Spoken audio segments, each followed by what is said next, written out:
China is spilling all the tea on TikTok. We know we've been talking here, tariffs, and tariffs is expected to make things more expensive. I believe even Shein has put out a statement saying like, girl, you better lock in now because in a few On April weeks 25th, we're hiking up the prices. And so Chinese retailers or like companies are they're coming on TikTok and they're promoting low cost dupes of luxury brands to American consumers. Um, and yeah, what do you feel about that? They're trying to say that like, oh, these luxury brands might say that they're made in Europe and here or there, but actually they're made here in China and they're just putting their logo on it and selling you the China made stuff, but you're falling for the fake news. I mean, I feel like we've always understood that these luxury brands are a scam. I Mm-hmm. think I feel like most people understood that when you pay these high dollar amounts for these stuff, you're paying for the name. You're not paying for the actual, Quality. like, because my thing is, I always said this before. People will sit there and judge and judge and judge, but if you buy something off DH Gate, it's dang near close to the actual product, right? So the thing that we've been seeing people say is that, like, even though this is saying that this is like, let's say Lululemon, we're literally the warehouse that facilitates these items to them. They ship it to another country, get the label put on, and when it comes to them, that's when they hike it up by like increase the price by a whole 45%, right? I feel like as a society, we get so caught up in brand names that we try to judge other people and diminish other people because they aren't affording the quality name stuff. And I feel like we've all understood that. That's why the DH Gates have always been popular, Sheen, Fashion Nova, because you want to look cute. I just don't have an arm and a leg to give to pay top dollar to wear Lululemon. I don't even want to wear Lululemon because he don't want me in Lululemon anyway. So it's like, I feel like when I saw China doing this, I was like, I thought this was already common knowledge, that we knew that these companies basically do this. Like, they make you pay for the name. They don't make you pay that much for the quality. And I know it seems like good quality, but I have a Louis Vuitton purse, and the amount of times I've touched it is less than 5.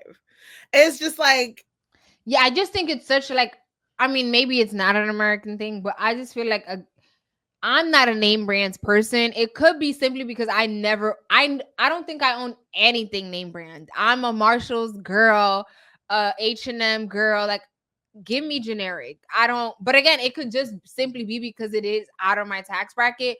But I just cannot see myself spending thousands of dollars on something that like you're gonna maybe wear once. Because that's another thing. You don't want to rewear stuff. I mean, I rewear, but you know these higher class people, they spend a bag on something to only wear once. Like, and for what? I want to understand where the philosophy came from that, like, just because it's made in China, that it's automatically cheap.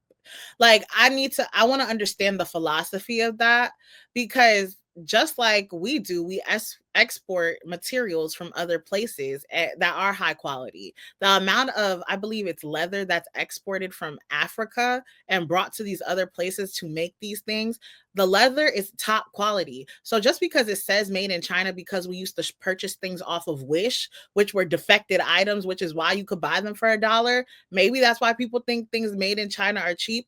But I don't know why y'all have that philosophy, because if I know anything, I think, isn't like China one of those fashion locations, or is that not? I mean, their working conditions are not good, which is Right. why so many things come out of there because their employees work endless hours. But I think a lot of stuff are made in China just because they are a manufacturing company. And I know Trump is trying to sell this dream that we're just going to bring jobs here. But I want you to know, listen, my mom worked the factory job a majority of her time here, and I saw her struggles. I promise you that Americans are not going to want to do that.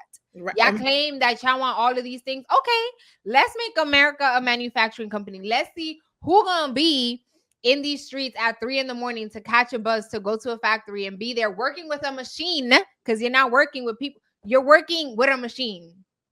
And then let's talk. To your point, like, America is not a manufacturing type of country. Yes, we manufacture certain items, but for sustainability, we can't manufacture everything, right? And a lot of the materials we get, like I said, we export from other countries. Right. It's like we doing all this, starting all these problems, all these troubles. So when I saw that China was doing all this, I said, I'm not mad at them. Go And ahead. they're matching energy. These Exactly. leaders are not like, oh well, Trump said this. They said, oh, especially these countries that know that we need them. They're like, okay, you want this? All right, let's double that. Let's And play to that the game. right, and to the people who think they know so much, look and see how much we take from China and how much China gets from us. And when you see the disparity in the numbers, then talk to me about why you think that Trump's tariffs are so amazing. Mm, mm, mm, mm. I just want to say, China, thank you for your service. Yes. Next, Angel Reese, our girl, our cousin. We are so proud of you. She has just purchased a home at the age of 22. Okay.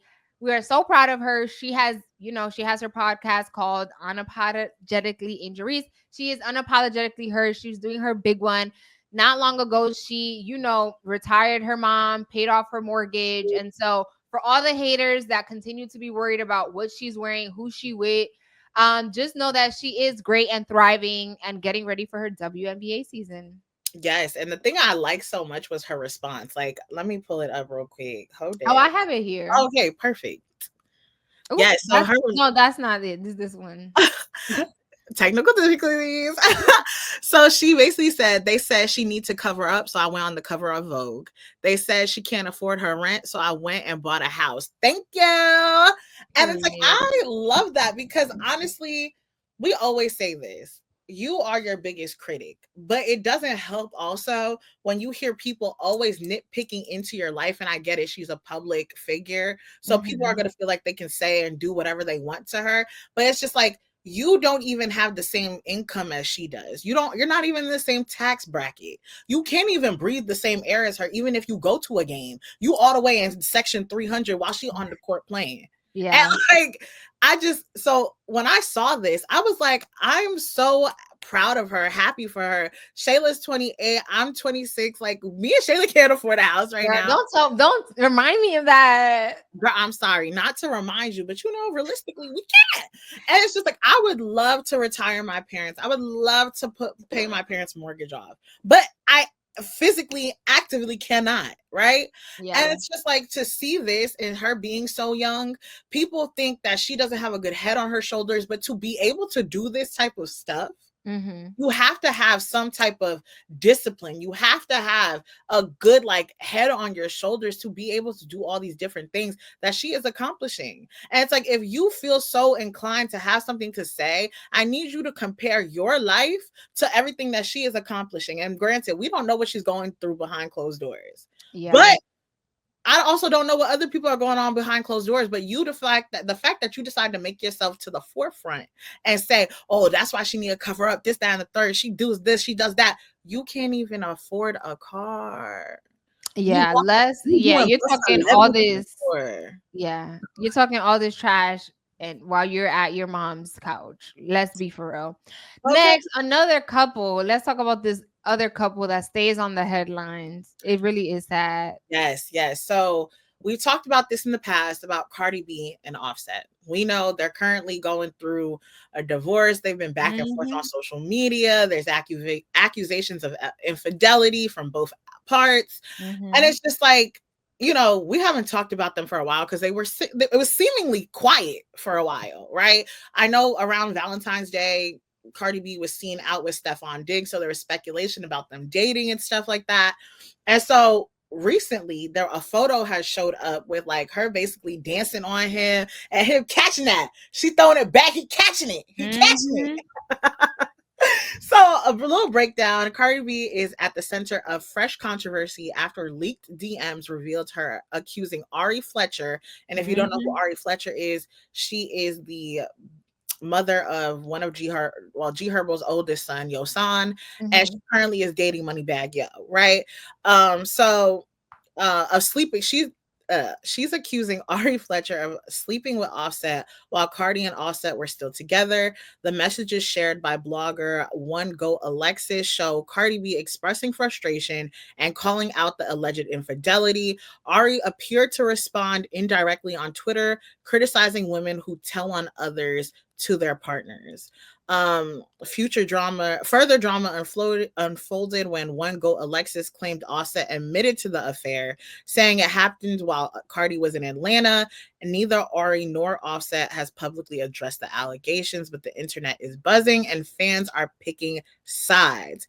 And meanwhile, Cardi B has recently been spotted getting real cozy, like I mentioned, with Stefon Diggs, fueling dating rumors. Offset gave a surprising response to a fan who basically said, I know Offset is punching the air right now. And he responded saying, I'm happy for her. And he gave like 2 exclamation points.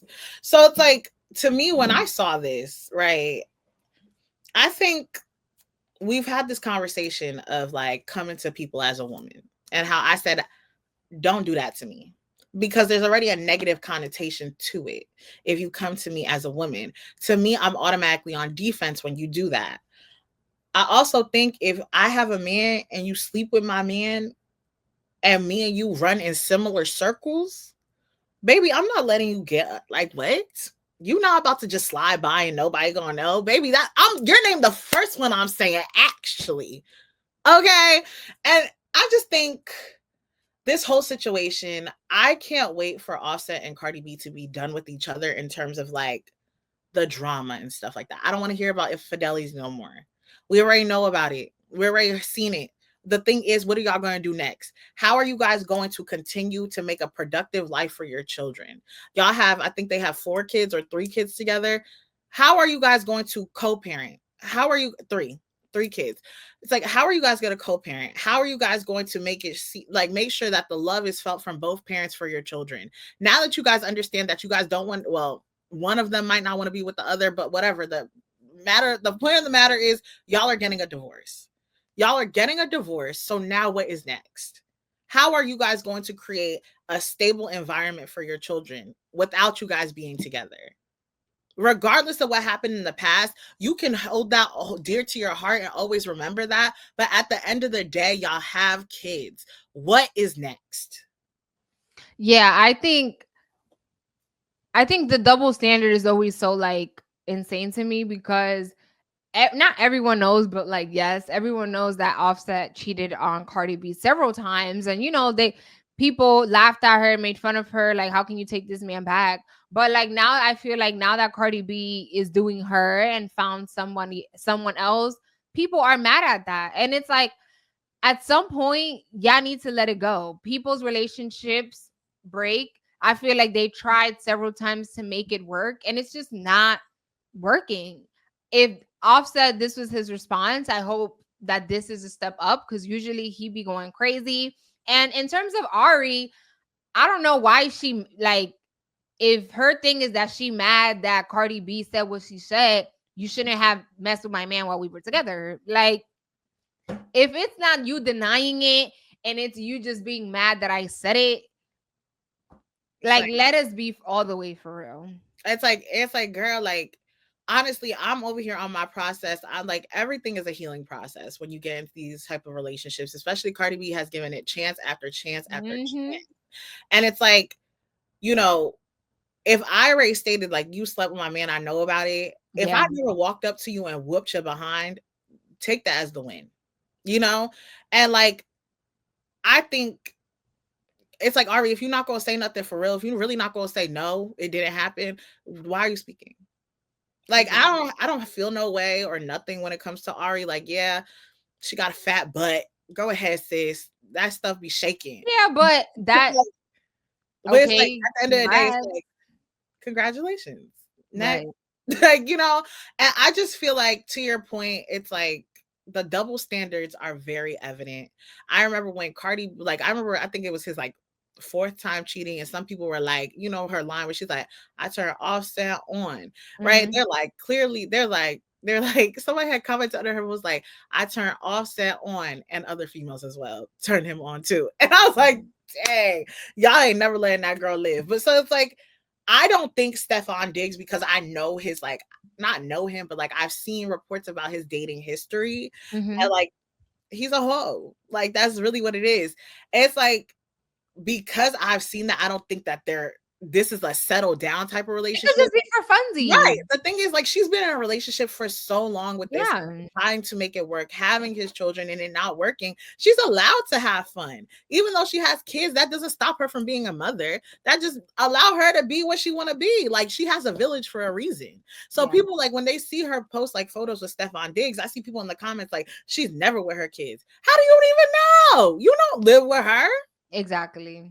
We only see what they want us to see. Right. And that's very key for these high profile people. Trust me. When they want to be seen, they are seen. And when they don't, they're not. You don't see them. Exactly. To this day, we don't know who Lotto's man is. Like, There you go. who is he? But the next thing I want to talk about is something that I just found out on social media. And when I saw this, I was like, is this a joke? Like, I'm like, as a society, we got to sit down sometimes and reevaluate. And I know I say that a lot and all the time, right? But we really need to evaluate. Okay. So, Sheyla, did you know that there's a thing such as sperm racing? Um, no, I did not. Right. I didn't stutter. I didn't say it wrong. Yes, I sperm. just want what, because sperm, you really can't, like, isn't it like microscopic, like for you to see it? Like, how do you see that? Right. I had the same question. I thought it was an April Fool's joke until I saw the article. So, this man named Eric and his sperm racing startup team appeared on TMZ Live to talk about their unique eyebrow raising initiative, the world's first sperm race. They're recruiting two college age donors, one from UCLA and the other one from USC, and turned them into sperm athletes, paying them thousands weekly to optimize their sperm health. Wait, yeah, optimize their sperm health with specialized training, diets, and supplements. The goal, you ask? What's For the goal? kids Huh? to be more fertile, to have kids. Oh, no, no, no, mama. Ready. To raise awareness about male fertility and to make sperm healthy, to make sperm health a mainstream topic, despite the So whole, I'm right. yes, but girl, they, let me see this. Because Despite they have a good the end concept, goal. the team and Shayla, I'm not done yet. Just wait.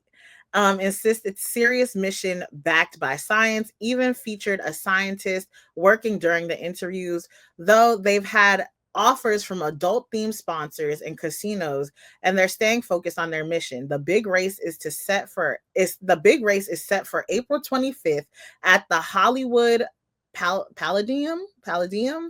And yeah, they're basically So going. the goal is to help men who are dealing with like infertility. I feel like That's it the mission. sounds crazy. It sounds crazy, but if the end goal is to like destigmatize, because when it comes to infertility, a lot of times people think that women are the problem, but a lot of times it be the men and their sperms don't be swimming and don't be racing. So I think, although it sounds crazy on the surface, the end goal is to destigmatize, like, men be the problem, and like the sperm count and how strong a sperm is. And so if this is what it takes for the men to be more vocal about it and be more open to testing, then But let's Shayla, go to the sperm race. this is an actual race. But how is that? You can't So, see a sperm racing. You can't see a sperm so racing. apparently, hold on, let me Girl, make you in this, apparently we don't sure. know. I'm trying to make sure. Hold up, hold up.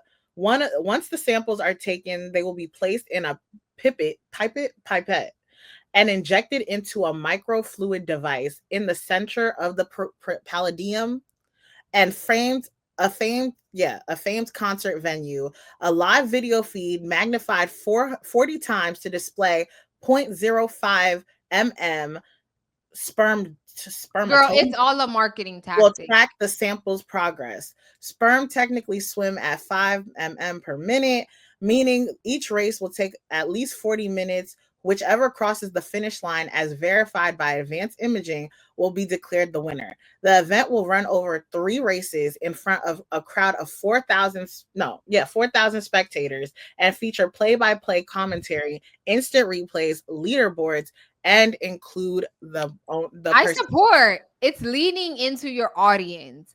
The men, they're gonna feel like they're watching a sport. And if the end goal is to help men be more open about their infertility, I'm all for it. So You you mean got to tell me people spending billions going to space for a 4-minute video. I'll take this race any day. I think to me, I first like when I first saw it, yes, I get it because I feel like a lot of time when it comes to infertility, people focus mainly on women, but they don't realize that men also have infertility issues as well. So it's like to me, I think this is when I first saw this, it's definitely attention grabbing. It I is. was stunned because I was like, there's no way this is real. And as someone who does sports betting, people are doing bets on this. Like that's crazy to me. But I think it's very engaging. I feel like it's such a different concept. And one of the things I see a lot of times is like out of the box ideas always get people talking, the conversation rolling. So if this is one of the ways to talk about infertility, I definitely think it's interesting. I just think for me, from the shock point, I'm like, Well, that's how they get it. That's a really good marketing because most people are not going to read articles, but you read that full article. So girl, I read that for sure. I there said, you go. I said line by line.